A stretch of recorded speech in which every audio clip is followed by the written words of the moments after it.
2030 বিশ্বকাপে বড় এক সুবিধা পেতে চলেছে আর্জেন্টিনা।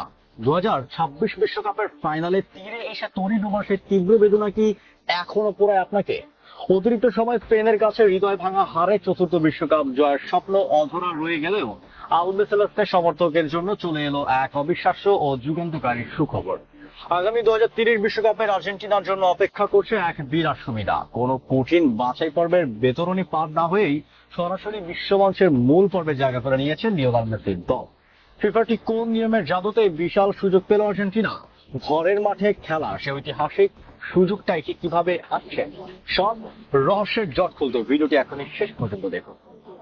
2026 সালের গ্রীষ্মকালীন বিশ্বকাপটা আর্জেন্টিনার জন্য এক ছিল আবেগের রোল কোস্টার রাইড।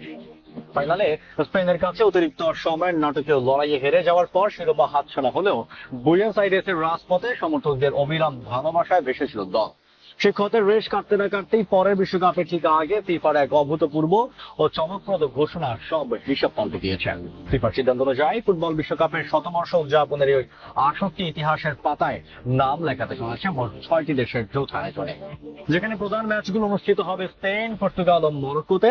আর ঠিক এই আয়োজনের সুবাদেই দক্ষিণ আমেরিকার 3 দেশ আর্জেন্টিনা, উরুগুয়ে এবং প্যারাগুয়ে কোনো ধরনের কঠিন বাছাই পর্বে পরীক্ষা ছাড়াই সরাসরি টুর্নামেন্টে খেলার টিকিট পেয়ে গেছে।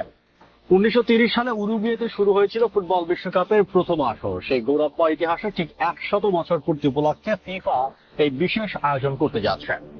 1930 সালের প্রথম বিশ্বকাপের ফাইনালিস্ট হওয়ার এই ঐতিহাসিক স্বীকৃতি স্বরূপ এবং শতবর্ষ উদযাপনের অংশ হিসাবে দক্ষিণ আমেরিকার এই 3 দেশ একটি করে ম্যাচ নিজেদের মাটিতে আয়োজনের ঐতিহাসিক সুযোগ পাচ্ছে।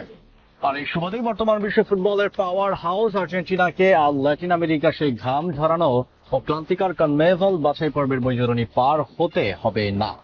দল সরাসরি মূল পর্বে খেলবে। ফুটবল প্রেমীদের জন্য এর চেয়ে বড় স্বস্তির খবর আর কি বা হতে পারে? এই বিশেষ ব্যবস্থার অধীনে আর্জেন্টিনা তাদের ঘরের মাঠে একটি ম্যাচ খেলার প্রস্তুতি নিচ্ছে দেশটির সবচেয়ে বিখ্যাত ও ঐতিহাসিক স্টেডিয়াম রিভার প্লেটের এস্তাদিও মনুমেন্টালে। ঘরের মাঠে নিজেদের ভক্তদের সামনে বিশ্বমঞ্চের ম্যাচ খেলার এই সুযোগ দলের আত্মবিশ্বাস বহুগুণে বাড়িয়ে দেবে। শুধু তাই নয়, বিশ্বকাপের উদ্বোধনী ম্যাচটি অনুষ্ঠিত হবে উরুগুয়ের রাজধানী মন্টেভিডিওর ঐতিহ্যবাহী এস্তাদিও সেন্টেনারিও স্টেডিয়ামে, যে ঐতিহাসিক মাঠে অনুষ্ঠিত হয়েছিল বিশ্বকাপের ইতিহাসে একদম প্রথম ম্যাচটি। পাশাপাশি গত জুনে জার্মানিকে ট্রাই বেকারে চমকপ্রদ জয় উপহার দেওয়া প্যারাগুয়েও তাদের একটি ম্যাচ আয়োজন করবে আসনসিওনে এস্তাদিও ওসভালদো দোমিনগেজ ভিলবে স্টেডিয়ামে। সব মিলিয়ে দক্ষিণ আমেরিকার ফুটবলের শিকড়ে ফিরছে এই মেগা টুর্নামেন্ট। বাছাই পর্বের ক্লান্তি ছাড়াই সরাসরি 2030 বিশ্বকাপের মূল পর্বে খেলার এই বিশাল সুযোগ আর্জেন্টিনাকে তাদের চতুর্থ শিরোপা জয়ের মিশনে দারুণ এক মানসিক ও শারীরিক সুবিধা দেবে, এতে কোনো সন্দেহ নেই। বন্ধুরা, 2030 বিশ্বকাপে আর্জেন্টিনার এই সরাসরি খেলার সুযোগ পাওয়া এবং 6 দেশের যৌথ আয়োজনের এই সিদ্ধান্তকে আপনি কিভাবে দেখছেন? 2030 সালের কি তবে ল্যাটিন আমেরিকার মাটিতেই ট্রফি তুলবে আর্জেন্টিনা? আপনার মূল্যবান মতামত কমেন্ট বক্সে আমাদের অবশ্যই লিখে জানাবেন। ভিডিওটি ভালো লাগলে লাইক ও শেয়ার করুন এবং ফুটবলের সব ব্রেকিং নিউজ সবার আগে পেতে আমাদের চ্যানেলটি সাবস্ক্রাইব করে পেজটি ফলো করে সাথেই থাকুন। ধন্যবাদ।